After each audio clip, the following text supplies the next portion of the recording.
Blessed morning po sa ating lahat. At ang oras po ay 6:49 na. So, pagkatapos ko pong ibahagi yung tungkol sa mabuting balita ng kaligtasan tungkol sa Panginoong Hesus, ay ibabahagi ko naman po sa inyo ang aking natutunan patungkol sa sino ang Diyos. Yan. Yan po tayo. Dahil ang Diyos ay ah, dapat nating maintindihan kung sino siya kasi mahirap namang nasamba tayo sa Diyos tapos hindi naman natin siya kilala.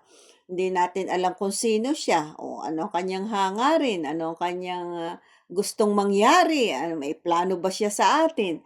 So ngayon, sa simula pa lamang po ng kasaysayan ng tao ay naroon na ang kanyang pakikipag-ugnayan sa Diyos. Ibig sabihin, sa simula pa lamang ng likhain, ng Diyos si Adan at Eva at ilagay niya doon sa paraiso ng Eden ay na ang Diyos ay nakikipag-ugnayan na sa tao. Ayan po. At ito'y pinatotohanan ni Apostol Pablo na nagwikang ang maaaring malaman tungkol sa Diyos ay maliwanag, yamang inihayag ito sa kanila ng Diyos. Kung ano daw yung maaari nating malaman tungkol sa Diyos, ay talagang maliwanag daw po na inihayag ito ng Diyos mismo sa tao. Ibig sabihin, walang ibang third party na, parang ang Diyos ay hindi natin, sabi, ang Diyos niyo ay iyon, ganito, wala pong ganun eh. From the beginning, the start ng pagkalikha sa tao, ay inihayag na ng Diyos ang kanyang sarili sa tao. Yan po. At ang maaaring malaman tungkol sa Diyos ay maliwanag. Yamang inihag ito sa kanila ng Diyos mula pa ng likha niya ang sanlibutan. Ang kalikasang hindi nakikita ang kanyang walang hanggang pagka-Diyos ay maliwanag na nahahayag sa mga bagay na ginawa niya. Yan, sabi po dito sa translation sa aking Bible, sapagkat ang maaaring malaman tungkol sa Diyos ay maliwanag, singsikat ng talagang very clear po, hindi po ito parang inilihim lamang dahil iyon ay ipinahayag sa kanila ng Diyos. Mismo talaga ang Diyos pinahayag niya yung kanyang sarili sa tao.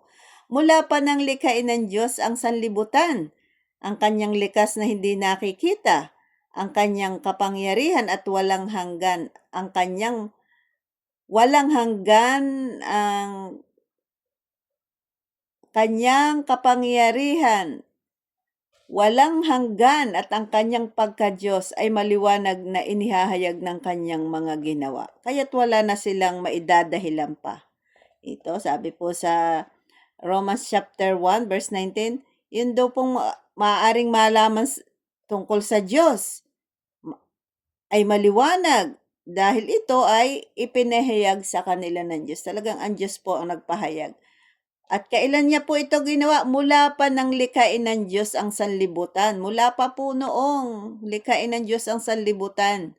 Ang kanyang likas na hindi nakikita. Kahit hindi nakikita ang Diyos, ang kanyang kapangyarihang walang hanggan. At kahit daw po yung kapangyarihan ng Diyos na walang hanggan, ibig sabihin hindi po ito na na nawawala o natitigil magpakailanman at ang kanyang pagka-Diyos at yung pagiging Diyos niya mismo ay maliwanag po ito na inihahayag ng kanyang mga ginawa. Ibig sabihin, ang magitan po ng mga ginawa ng Diyos ay inihahayag niya sa creation na talagang mayroon pong Diyos. Kaya dahil naman doon, wala na silang maidadahilan pa. Kaya't wala na silang maidadahilan pa kahit na alam nilang may Diyos, siya'y hindi nila pinarangalan bilang Diyos ni pinasalamatan man. Yan po ang problema. Bagaman daw na kilala nila ang Diyos nung from the beginning, ay hindi po ito tinunto ng tao. Sa halip, ay sinasabi dong kahit nakilala ninyo, hindi nila pinarangalan, pinasalamatan ang Diyos. Sa halip naghaka-haka sila, gumawa sila ng ibang maaaring tawagin nilang Diyos. Kaya nga po, makikita mo dito sa ating pinag-aralan na ito na meron talaga tayong apat na points na makikita. Ang una, ang Diyos ay nagpapakilala sa kanyang mga nilalang. Number 2, may kakayahan ang tao na kilalanin ang Diyos. May ability po tayo na kilalanin natin ang Diyos. Kahit po ito ay, halimbawa, tayo po sa sarili natin, personal po natin ito, hindi po tayo nakabase sa sasabihin ng ibang tao sa atin, kundi sa kung ano yung sinasabi ng salita ng Diyos sa atin. Na binigyan tayo ng five senses ng Diyos. Yung mata na may ability na makakita, ilong na may ability na makaamoy, tapos po ay tenga na may ability na makarinig, skin na may ability na makakarandam. Ano pa? Pandamdam, paningin, pandinig, at yung ating dila o ang ating labi o dila natin na may ability na maka-taste. So, ano pa, lahat ay nasa atin at lahat yung nagko-connect sa ating pag-iisip. Pumupunta lagi, nagre-register sa isipan natin. Kaya po, hindi mo sasabihin wala kang ability na hindi mo makilala ang Diyos. Ang pinaka mistake ng tao, nagawa siya ng sarili niyang pag-iisip patungkol sa Diyos, which is it is a great mistake po ng tao. Ang Diyos ay nagpapakilala sa kanyang mga nilang, may kakayahan ng mga tao na kilalanin ang Diyos. Dapat po, dahil nga mayroon tayong ability, dapat kilalanin ang Diyos ayon sa kanyang mga kapahayagan. Abay, kung kikilala po tayo sa Diyos, dapat yun ay kikilalanin natin ang Diyos ayon sa kanyang kapahayagan. Ngayon, kung wala namang, halimbawa, sumasamba tayo sa Diyos, ay, ano bang pahayag niya tungkol sa Diyos? Wala naman bakit natin siya tatawag? Kaya labas doon sa kapahayagan ng Diyos, nagiging Diyos-Diyosa na yung ano man yung sinasamba natin, pinahalaga natin, nang higit sa lahat, ay nagiging Diyos-Diyosan po yun sa atin. Dapat nating kilalanin ang Diyos ayon sa kanyang mga kapahayagan at hindi po sa sariling paghaka-haka opinyon kagaya po ng nabasa natin sa Romans chapter 1 verse 19-21. Sa halip, naghaka-haka sila ng mga bagay na walang kabuluhan at nadimlan ang kanilang mga hangal na pag-iisip yan. At dahil doon, yung pong paghahaka-haka, nagre-result po yun ng pagdidilim ng isipan. Ano pong ibig sabihin nun? Abay, di lalong hindi nyo po natin maiintindihan ang katotohanan. Kasi pag-isipan po natin sa ating mga sarili na yung bang aking sinasambat, pinaglilingkuran ko na aking hinahandugan ng aking pagtitiwala. Ayun po ba ay, yun ba'y galing sa Diyos? O yun ay haka-halaka at namana ko lamang sa mga ninuno ko, sa ibang tao, sa ibang mga lahing tao?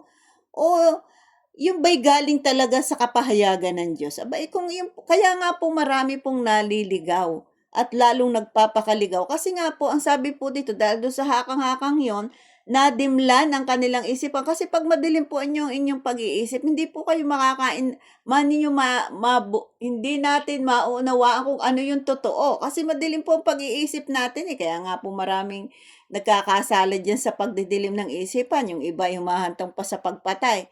At nangyayari, nakukulong sila at napapahalang kasi ang sasabihin nila ay, napatay ko po dahil nagdilim lamang po ang aking pag-iisip. So, yun po ang ibig sabihin kapag tayo ay sumasamba na wala namang labas sa kapahayagan ng Diyos tungkol sa Kanya, ay yun po ay pagdidilim ng isipan. Ang pagkilala sa Diyos ng labas sa Kanyang kapahayagan ay isang kahangalan at pagdidilim ng isipan. Yan po yung apat na katotohanang makikita natin sa Romans chapter 1 verse 19-21. Dahil po dito, ang pananampalataya ng sino man, kahit po sino sa atin, ay hindi kailanman lalampas sa kanyang pagkakilala at pagkilala sa Diyos. Ibig sabihin po, yung ating pong yung po ating pananampalataya sa Diyos ay dapat hindi po siya lalampas Kung ano yung pagkakilala natin sa Diyos ayon sa kanyang kapahayagan, ay doon po tayo dapat magsisimula at nandun yung ating pananampalataya. Dapat po ay ganon ang maging isipan at damdamin ng mga tao. At tayo po ay narinig ninyo ang mensaheng ito, kay kayo po'y inaanyayahan ko na patuloy niyo itong subaybayan upang lalo po nating mapagtanto kung sino ba talaga ang Diyos na ating dapat na sambahin.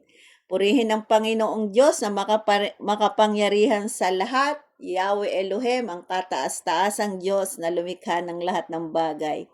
Purihin ang kanyang dakilang pangalan at salamat po sa umagang ito, Panginoon. At ipagkaloob mo po, O Diyos, na mag-subside na ang ulan at pagkalooban mo po kami ng ah, init ng panahon. We pray, God, lahat ng mga naapektuhan doon po sa mga bagyo, bigyan mo po sila na restore ang kanilang buhay at maintindihan nila na ang aming pong pag-asa ay sa iyo lamang, Panginoong Hesus. Dalangin ko din po, Panginoon, na mapagtanto rin namin na kailangan kami bumalik sa iyo, Ama, sa pamamagitan ng iyong anak na si Jesus, na aming magiging Panginoon at sariling tagapagligtas. Dalangin ko din, Panginoon, na anuman ang aming mga nagagawang mali, Panginoon, mga pagsuway, as a country, as a nation, patawarin mo po kami, Panginoon. At bigyan mo kami ng loobin mo, O Diyos, na ito'y maraming mga Pilipino, ang lahat ng mga Pilipino ay magbalik loob sa iyo, Ama, sa pamamagitan ng ipinagkaloob mo ang iyong bugtong na anak na si Jesus. Tulungan mo kami, Panginoon, na makapagsisi sa aming mga kasalanan at kami magbalik loob at talikuran ang lahat ng mga mali naming gawi, Panginoon. Salamat po sa umagang ito.